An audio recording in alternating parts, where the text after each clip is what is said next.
Am I just the only one who is not mad about the way that the traffic works in this game? And I am not kidding, I've seen many people complain that there are actually bugs in the traffic right now because cars keep piling up and you keep having problems with traffic.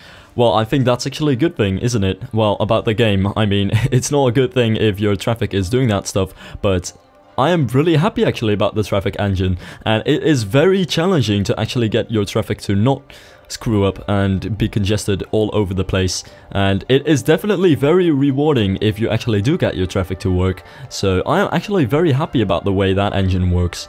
Some things that I am not too happy about though are nothing at the moment. I'm not really mad about anything in the game. It's really a joy to play so far.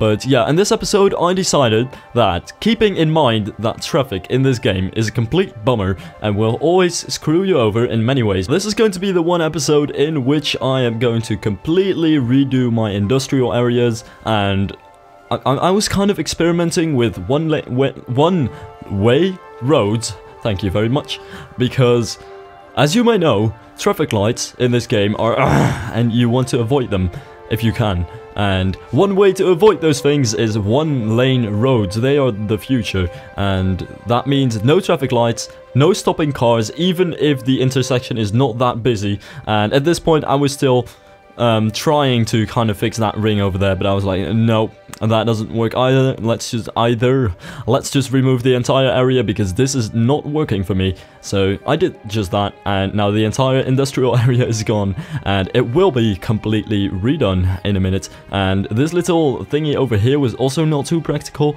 and I was just like, okay, if I want to have some on and off ramps for the highway, if they're very commonly used, you're gonna have to connect them in some other way than a way that gets you traffic lights, because at this point my brain was just focused on don't get the traffic lights, and I didn't want to get roundabouts either, not per se actually, but I still kind of used them, but the entire industrial area kind of turned into a roundabout, and that's something that you'll see in a minute. And this is definitely not a tutorial because, you know, this is something that I think really works, and you might actually use this video as a tutorial, but it is not. But I'll tell you that I was actually pretty happy with these industrial areas. The way that they work is you get this on-ramp and you get this off-ramp, which connects to two places on the highway. So in total you get 4 ramps, and the ramps in one direction pair up, and the other 2 ramps also pair up, and they form one road which connects to that little roundabout over there, which you can see, and in the same direction as the roundabout. Whoa. Okay, and in the same direction as the roundabout, you're gonna want to place all of your roads in your industrial area, and at the end of the roundabout you're probably gonna want to have some kind of connection to the other roads, because if you're using one-way roads, there should also be the possibility of using one-way roads to transport goods within the industrial area. Otherwise your trucks are going to get on the highways and they're going to get off on the nearest on-ramp, and then they're going to drive over the highway and get back on the on-ramp to the highway, and they're gonna spend lots of time and congest your entire highway doing that. So that is something you should avoid. Inter-traffic within the industrial area itself should also be possible. But yeah, as you can see, you have this little roundabout, and then you have the one-way roads around it, which also go in a kind of roundabout, especially in that left section. And the way that this works is all the trucks that want to get into the industrial area are going to have to collect and come together in one place. Then they're all going to have to split up and go to all the various companies that they're going to have to go to and deliver goods to, and then they're going to turn back around and they're all gonna join again, and they're gonna go on the highways and go in their various directions, and then leave your industrial areas, and you're not gonna have too much traffic congestion. At least that was the idea. In the end I did get a tiny bit of traffic congestion, but not as bad as I used to have it. I used to have red zones everywhere, and now there are a couple of orange spots and a couple of slightly red spots, but nothing else. It's not really anything too bad, so I'm happy about that industrial zone right now, even though they are going to be deleted in the future. Yeah, I'm really sad about that, but these industrial zones are going to have to go. The education levels are going to rise, and with the education levels, the issue with industrial zones is that only uneducated people can work in them.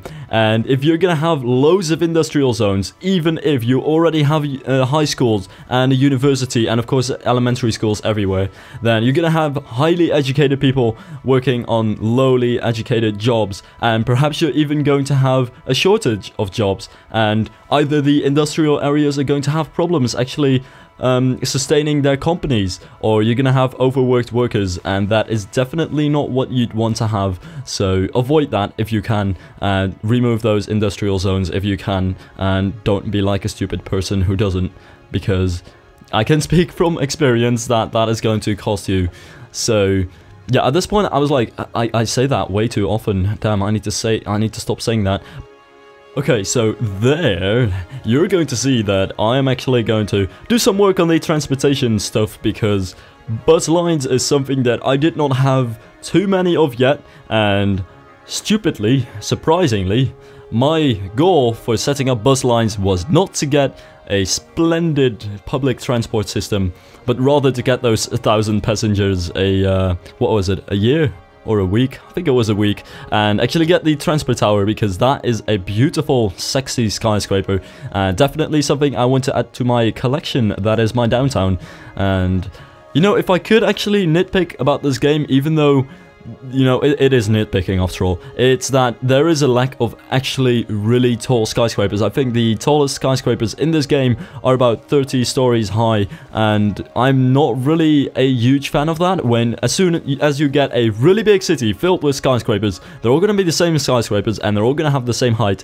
Now, that's not to say that we are not going to get more skyscrapers, because this game is still sort of in beta, and it is very moddable, and anyone can add assets, even from SketchUp. By the way, I am planning on actually importing buildings myself, actually going into SketchUp and getting 3ds Max and doing whatever I have to do, because I really want to import buildings. But yeah, that is probably going to happen, but right now many cities are just filled with the same buildings all over the place, and that is not something that I am really enjoying too much right now. But as soon as I can, of course, I'm going to just open the 3D warehouse in SketchUp and import all of the models that I can.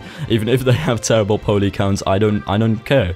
You know, this is an Nvidia 970 GTX, it better sure handle it. And at this point I was like, oh god, I said it again. Here, as you can see, I replaced all of these zones with density, lots of density, in both commercial and residential aspects, because I was like, I have these riverbanks and I'm not building anything on them, and I might as well build stuff on them because I need more population.